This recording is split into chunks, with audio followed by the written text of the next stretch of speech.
And I thought we haven't spoken about drift stuff for a long time.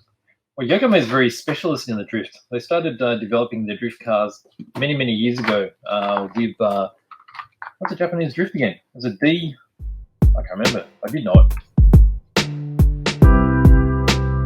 I remember now, but it was a long time ago. And so they worked in conjunction with a lot of the full-size teams. Yes. And so they licensed the bodies. Yes. And then because the drift is so big in Japan.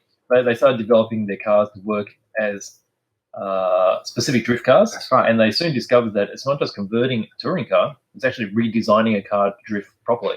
In fact, it's actually almost more similar to a buggy in some ways. Yes. We're going to have a look at this in a moment. But this is one that we received just today. And nowadays, there are rear-wheel drive. Yes. So they've gone through four-wheel drives, where they were closer to a four-wheel drive touring car. Yeah. And now they moved to having the engine at the back. Yes. Let me see if I pop on this camera. You can probably see it better. So I think the philosophy is quite different, isn't it? Because with a touring car, you want to try to keep all the weight low and in the center. That's right. And with a drift car, because you want to flick the directions, you're actually trying to get pendulum effects to work. Absolutely. Yeah. So hence why you got the weights on quite far ends of either way. Yeah. And different models have different gearboxes to have the motor standing up higher or lower or more forward or more backwards, because obviously the distance between the motor and the rear drive axle makes a huge difference in the way the car is going to handle when it's drifting. Yes. And so we receive a drift kit today that we haven't had for some time. We had the high-end ones, but we haven't had the... Oh, yes, good idea. The little ones. A better idea of... Yeah, here we go. So as I said, the motor stays at the back here, so all the weight is there. Yes.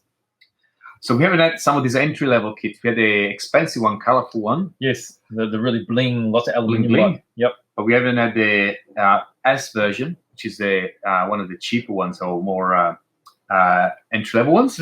And we also received quite a few of the upgrades. So they've released some new servos. Also for drifting, they have designed servo with specific characteristics that are more responsive to gyroscope. Because when you drift, you tend to use gyroscopes all the time. And the servo goes under a huge stress because it keeps getting feedback from the gyroscope to counter steer and do all kind of different things. You're always correcting. Absolutely. Yeah. And so hence why they have developed this specific range of servos that are for drift cars. Yep. And on top of it, if you want to look really good, you've got some really nice colorful fans. Red to match your red gyroscope and chassis, and then black to match your black. Well, everyone knows that colorful accessories make the car go faster. Absolutely. Red's faster, but they do other colors too. So I wonder what's the difference. Oh, it'll be slightly slightly faster or slower? Yeah, probably a different. I don't know. I'm just making it up now, but it sounds good. Yes, definitely. So that's for drifting for Yokomo. They also released a brand new body shell, which is a Nissan S15 Silvia. Now, it's probably hard. So let's go to the front camera again. It's probably hard to see from there. But again, they're all licensed bodies. And Yokomo is really well known to produce some really well-made and well-designed bodies. Yeah. And they do have some accessory packs as well. So you've got the wings, spoilers, and accessories really that you can put in your car. So the good thing about accessory packs is, I mean, even though it's designed for this particular body, you can fit them onto quite a few different ones as well. That's right. That's right. Get that scale look. Yes. And let's put that one away for a moment. Yep. We have a fully finished drifter here. Let's move it over. As you're talking about drifting, that's a finished drift car from Team Magic. Yes. And they've done a really good job too. They have. Indeed.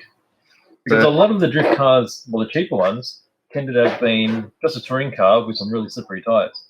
Yes. And they look the part, but they don't actually drive that well. If you have a closer look at this is actually a custom designed drift type chassis. So to point out the differences, you've got the motor at the front here, and it's driving quite a number of pulleys.